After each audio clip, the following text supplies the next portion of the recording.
tiba-tiba agent saya itu datang, lihat lantai, lihat kamar saya berantakan kayak kapal pecah, itu jenggelak tangi gitu loh.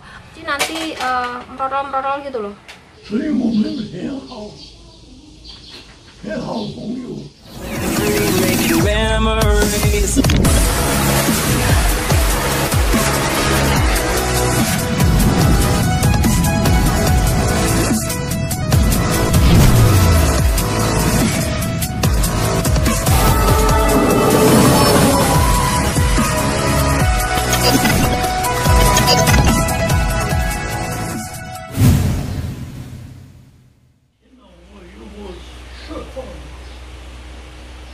晚上什么？说话，谁？我没有，我没有听到。没有就好，阿公做梦吗？没有做梦，这个安们要的问题。没有很好，没有没有，如果我听到，一定我叫阿公了。很好就没有。哦，很好就好。 我现在睡得挺觉呢。 哦，很好就好了。昨天晚上阿公吃几个？ 一个半呢。 还是一个班？哦。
Halo, assalamualaikum warahmatullahi wabarakatuh. Sekarang aku lagi dandanin ini ya teman-teman. Bukan, masang.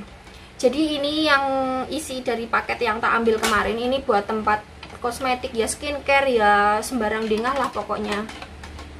Ini mau tak pasang, mau tak kunci sama pengaitnya ini. Soalnya kalau nggak dikunci nanti merorol-merorol gitu loh.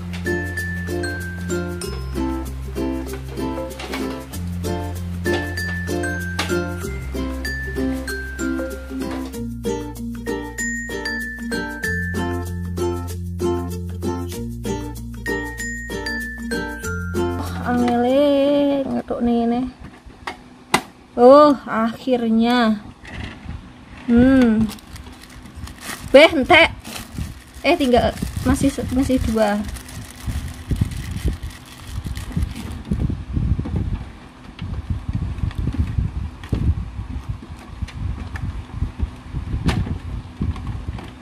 Wes sudah sisa teman-teman.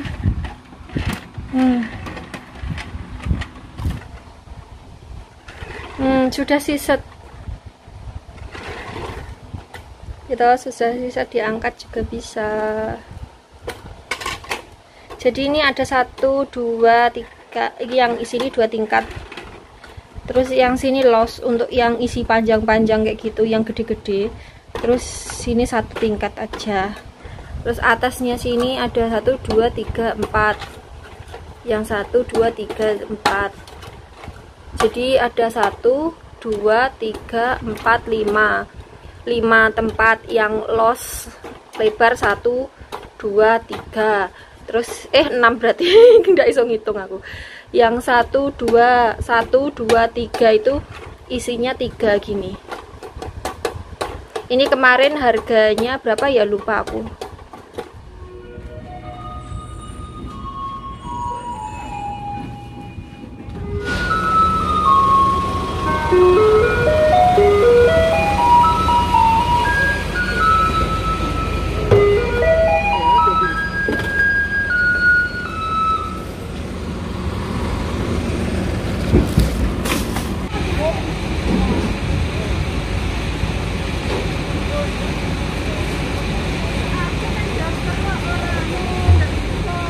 Hah?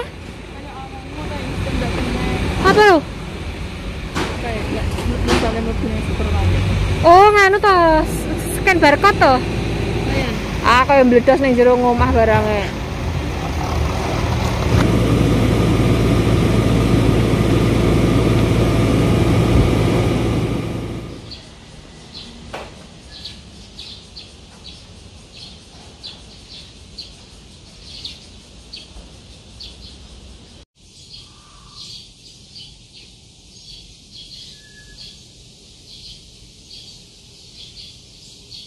讲话，所以我们很好朋友，就没有。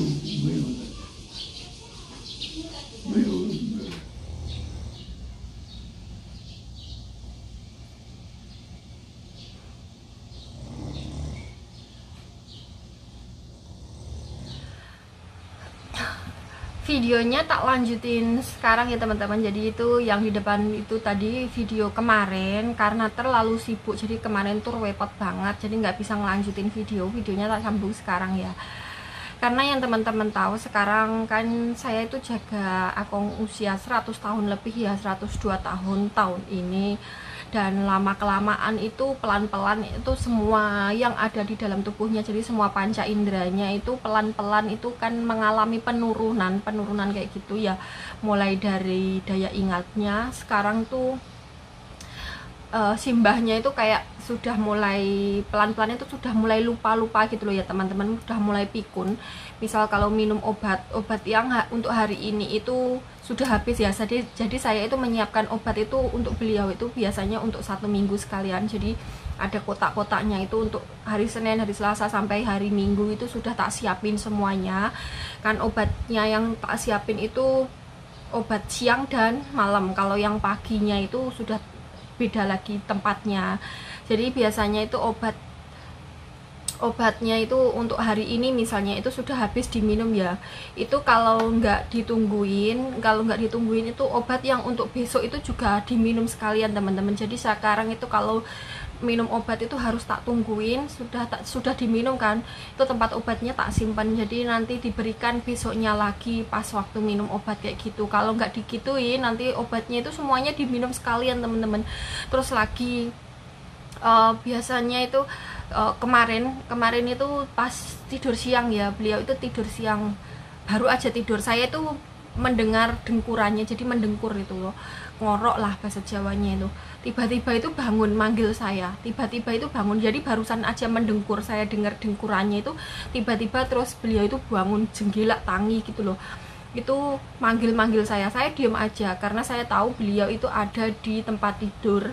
Saya nggak nyaut, dipanggil itu nggak nyaut karena beliau itu ada di tempat tidur dan nggak berisiko, maksudnya nggak jatuh atau nggak apa gitu. Saya diemin aja dulu karena saya tahu itu beliau sedang ngimpi kali ya. Jadi ngimpi manggil saya, terus kemudian kayak ngelindur bangun gitu, manggil saya, terus sekitar 5 atau 10 menitan itu mendengkur lagi. Pokoknya itu makin hari itu makin gimana ya, harus ekstra gitu loh jaganya, itu nggak bisa lengah. Dan ketika aku jaga itu ya nggak selalu bisa pegang kamera teman-teman. Jadi ya wes, kalau saya sempat, kalau saya bisa bikin video ya saya bikin video, kalau enggak ya wes enggak. Makanya beberapa akhir-akhir ini kan ya, video-video lama yang saya upload, saya unggah, kebetulan sudah saya edit, tinggal buka aja, tinggal go public aja gitu. Dan kemarin itu saya kan beresin itu ya tempat make up, nata gitu loh, nata apa ya, merangkai kan. Saya belinya itu kan protolan gitu tuh, terus kemudian dirangkai sendiri lah. Pas saya sudah selesai merangkai, otomatis kan tempat make up saya itu saya beresin semua, tak keluarin, tak udal ke lantai. Lepas situasi lantai itu kamarku itu berantakan kan, pintunya ndak tak tutup tuh, pintunya tak buka ngeblak gitu supaya esis gitu, supaya sirkulasi udaranya lancar, soalnya panas banget. Jendela juga tak buka. Terus kemudian tuh tiba-tiba agent saya itu datang, teman-teman. Mak jegluk nyawang lihat lantai, lihat kamar saya berantakan kayak kapal pecah itu. Saya tapi dia diam aja, cuman tanya, "Kamu lagi ngapain?" gitu. Cuman pas masuk gitu kayaknya buka pintu majikan. Tak pikir pas mencet bel pintu itu yang nyaut itu langsung si bos kan. Tak pikir itu ada kurir yang datang, soalnya itu si bos itu sering juga belanja online gitu toh, terus nganter barangnya lah. Pas saya mau buka pintu itu bos yang nyaut, "Tunggu sebentar" kan gitu, berarti kan tamunya si bos. Ya sudah, saya nggak jadi buka pintu, saya meneruskan aktivitas beres-beresnya tadi. Terus kemudian dia masuk toh. Nah, masuk itu agent saya itu, yang saya maksud ya, agent saya itu masuk terus tanya, "Halo," kan gitu tadi ya. Terus aku jawab, "Iya, halo, apa kabar?" Kan aku bilang begitu. Kemudian dia tanya, "Kamu lagi ngapain?" Beresin kamar," aku bilang gitu. Ya udah, dia diem aja, teman. Ya maksudnya itu walaupun melihat kamar saya berantakan, dia kan tahu saya lagi beres-beres kamar. Jadi ya lumrah kan kalau berantakan kan, memang ya mau ditata, mau milihin barang-barang yang nggak kepake, yang udah expired gitu, yang udah mau dibuang gitu kan, ya wis lumrah kan kalau berantakan. Terus dia tuh bertanya, apakah saya daftar vaksin, soalnya sekarang itu kan di Taiwan itu ada pendaftaran vaksin secara online gitu ya teman-teman. Sebenarnya untuk yang sektor rumah tangga, sektor PRT kayak saya gini itu nggak ada gimana ya, kayak nggak diprioritaskan gitu loh untuk vaksin. Jadi yang diprioritaskan itu untuk pekerja panti. Jadi mbak-mbak TKW yang ada di panti itu yang wajib ikut vaksin, wajib vaksin gitu. Soalnya kan mereka berhadapan dengan pasien-pasien banyak, nggak cuma 1-2 orang aja. Kalau yang untuk PRT kayak gini itu nggak wajib, tapi kalau mau daftar vaksin juga boleh gitu, tapi nunggu antrian. Dan untuk sekarang saya sudah mendaftar itu nunggu antrian, jadi nunggu panggilan, nunggu dapat SMS kayak gitu tuh, tapi nggak dapat SMS.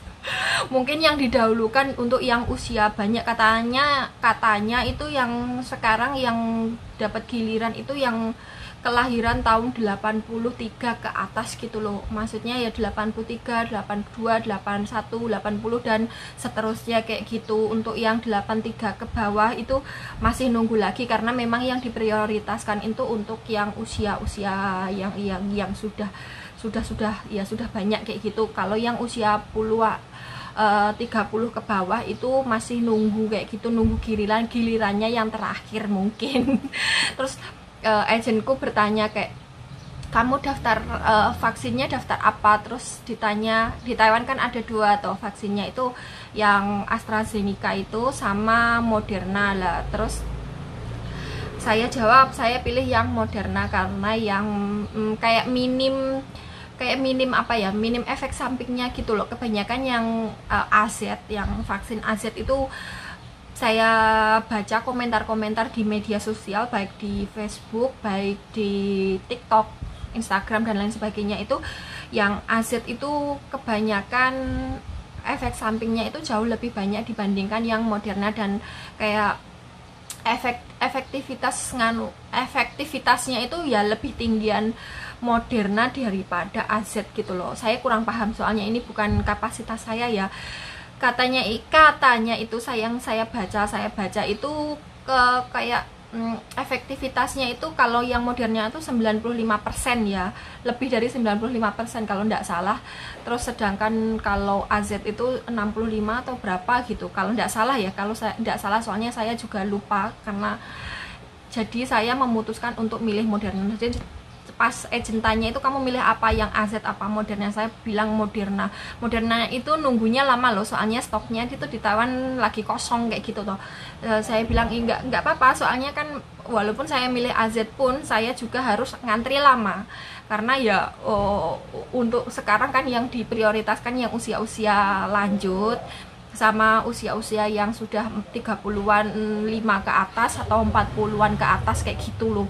Jadi tetap saja saya nunggu lama ya podoai, mending saya nunggu Moderna, nggak apa-apa lah kayak gitu ya. Cuman gitu aja sih agennya itu agen saya datang itu bukan untuk nengok saya ya teman-teman. Jadi dia datang itu untuk ngambil uang servis.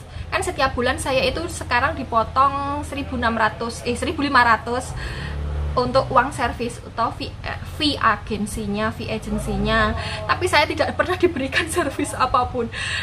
Boro-boro nanya kabar saya kan ya saya punya line-nya ya, penerjemah juga ada, boro-boro nanya kabar kamu gimana, kerjaan kamu gimana, lancar apa ndak, ada masalah sama majikan apa ndak, atau gimana gitu, kamu sehat apa ndak, itu blas ndak pernah nanya.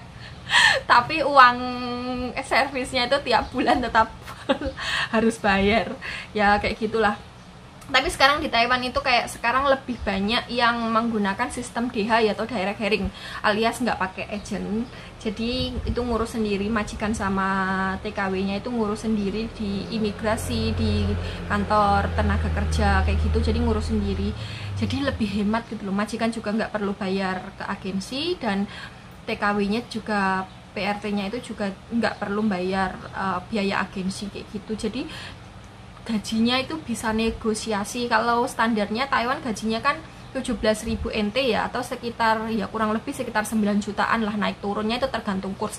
Kurang lebih ya sekitar 9 jutaan, bisa lebih ya, bisa kurangnya itu juga nggak banyak, paling kurangnya cuma 50.000, kurangnya 60.000 kayak gitu aja.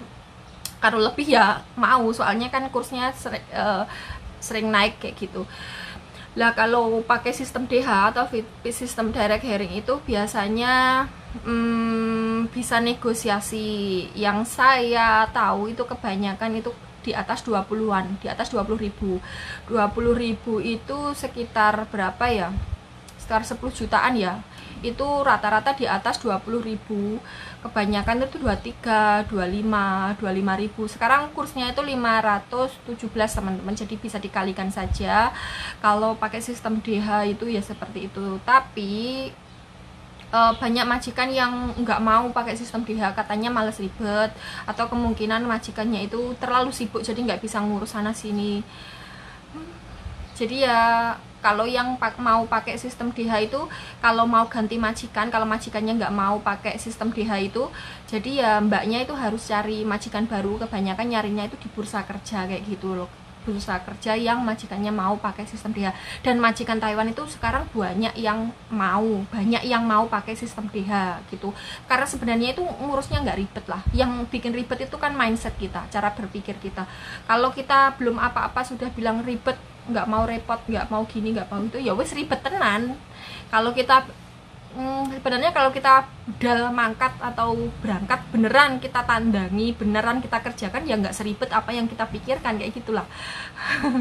Oke teman-teman, videonya cukup sampai di sini dulu ya. Ini tadi saya bikin video akalnya itu tidur ngorok-ngorok teman, mendengkur kayak gitu, tapi sekarang udah nggak tahu masih tidur apa enggak. Ya sudah, kita lanjut videonya di lain waktu. Terima kasih sudah menemani saya sampai terocos sampai sekarang, tapi videonya selesai. Semoga semuanya sehat selalu. Wassalamualaikum warahmatullahi wabarakatuh. Bye bye.